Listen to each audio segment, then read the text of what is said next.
بچیوں زندگی کی خوبصورتی ہر انسان چاہتا ہے اور یہ صرف در مصطفیٰ سے ملے گی. ایک اچھا بیٹا پہلی شکل ہے اچھا بیٹا. اور میرا نبی کہہ رہا ہے کاش میرے ماں باپ زندہ ہوتے اور نہیں تو میری ماں زندہ ہوتی تو تم دیکھتے میں کیا کرتا. میں عشاء کی نماز کے مصلی پہ ہوتا اور میں سورۃ فاتحہ پڑھ رہا ہوتا اور ادھر سے میرے گھر سے میری ماں مجھے کہتی محمد, تو میں ماں کے لیے نماز توڑ دیتا. میں ماں کے لیے نماز توڑ دیتا. اور میرے نبی سے پوچھا گیا یا رسول اللہ قیامت کب آئے گی؟ یہ بچیاں غور سے سنیں, سارے سنو پر یہ خاص طور سے سنیں. آپ نے کہا اللہ کو پتہ ہے. کہ یا رسول اللہ کوئی نشانی بتا دیں. تو آپ نے کہا جب بیٹیاں بھی ماؤں کو ذلیل کریں گی تو قیامت آئے گی. جب بیٹیاں بھی ماؤں کو ذلیل کریں گی تو قیامت ان تلد الامۃ ربتہا. جب ماں کے ساتھ بیٹیاں نوکر جیسا سلوک کریں گی, نوکرانی جیسا سلوک کریں گی تو قیامت کے نکارے پہ چوٹ پڑ کے رہے گی. یہ نہیں کہا جب کفر پھیل جائے اور جب اسلام بڑھ جائے گا. اس حالانکہ قیامت اس وقت آئے گی جب دنیا میں ایک مسلمان باقی نہیں رہے گا. یہ واقعہ کی سنگینی کو بتانے کے لیے فرمایا جب ماؤں کو ذلیل کیا جائے گا قیامت آ جائے گی.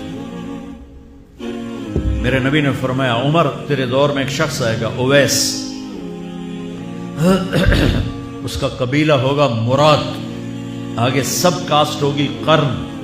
اویس بن عامر, اسے دعا کروانا, وہ کالے رنگ کا ہوگا چھوٹے قد کا ہوگا اور اس سے دعا کروانا, دعا تو بھی کروانا علی تو بھی کروانا. علی اور عمر اویس ان کے لیے دعا کریں. انہوں نے پوچھا کیوں؟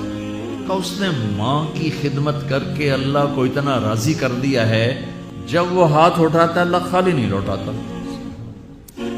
اللہ کی قسم عمر و علی کو اویس کی دعا کی ضرورت نہیں تھی. امت کو پیغام دینا تھا کہ مائیں ذلیل ہو رہی ہیں آج اور باپ جوان اولاد سے چھپتے پھر رہے ہیں. تو میرے رب میرے نبی نے یہ آگے پیغام دینا تھا کہ نبی ہو کر رسول ہو کر کہہ رہے ہیں کاش ماں ہوتی تو میں اس کے لیے نماز توڑ دیتی. آپ کو 8 عورتوں نے دودھ پلایا والدہ سمیت, ان میں ایک ایمن بھی ہیں آپ کے والد کی باندھی. تو گھر میں تشریف فرما تھے ایمن بیٹھی تھی حضرت عائشہ. تو ایمن کہنے لگی یا رسول اللہ پانی تو پلا دیں. تو اللہ کا نبی ایک دم اٹھے تو حضرت عائشہ ناراض ہو گئی. ایمن اللہ کا رسول کو کہتی پانی پلا, تو اور کیوں نہ کہوں میرا بیٹا ہے میں نے دودھ پلایا. تو حضرت میرے نبی نے کہا ہاں عائشہ یہ میری ماں ہے, اس کا میں نے دودھ پیا. آپ اٹھے گھڑے میں سے پانی بھر کے یوں دونوں ہاتھوں سے حضرت ایمن کو پیش کیا جو حبشی باندھی تھی. چونکہ دودھ پیا ہے تو ماں کا لفظ صادق آ گیا. تو بجائے اس کے کہ برا مناتے آپ خادم بن کے اپنی ماں کو دودھ پلانے والی ماں کو آپ نے حضرت حلیمہ سعدیہ تشریف لائیں, آپ نے اپنی چادر بچھا کر اس کے اوپر بٹھایا.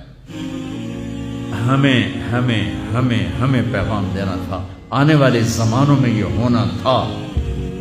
سبحان اللہ. امام ابو حنیفہ کا نام تو سب کو معلوم ہے نا. ایک اور عالم بتاتا ہوں عبد الرحمن بن ابی لیلہ. ان میں علمی کھٹ پڑ تھی بہت زیادہ, آپس میں بنتی نہیں تھی. تو ابو حنیفہ جیسی ہستی جن کے کروڑوں فالوور آج ہیں, ان کی ماں کہتی نعمان یہ مسئلہ ہے جا کے عبد الرحمن سے پوچھ کے آ. زندگی میں ایک دفعہ نہیں کہا ماں جی میں اس کو بڑا عالم ہے میرے کو پوچھ لو. کہا اچھا ماں جی. اپنی چادر اٹھاتے اور پہنچ جاتے دروازے پہ دستک دے کے بھائی مجھے میری اماں نے بھیجا ہے آپ اس پہ فتویٰ. حالانکہ ان کی اپنی رائے اس کے خلاف ہوتی تھی لیکن ماں کے احترام میں جا کر ان سے مسئلہ پوچھتے جن سے روزانہ مناظرہ ہوتا تھا, روزانہ کھٹ پٹ ہوتی تھی علمی. ماں نے کہہ دیا جا کر ان سے پوچھ کے آتے تھے. اپنے اتنی بڑی علمی قدر و منزلت کو ایک طرف رکھ دیتے تھے, نہیں میری ماں نے مجھے کہا.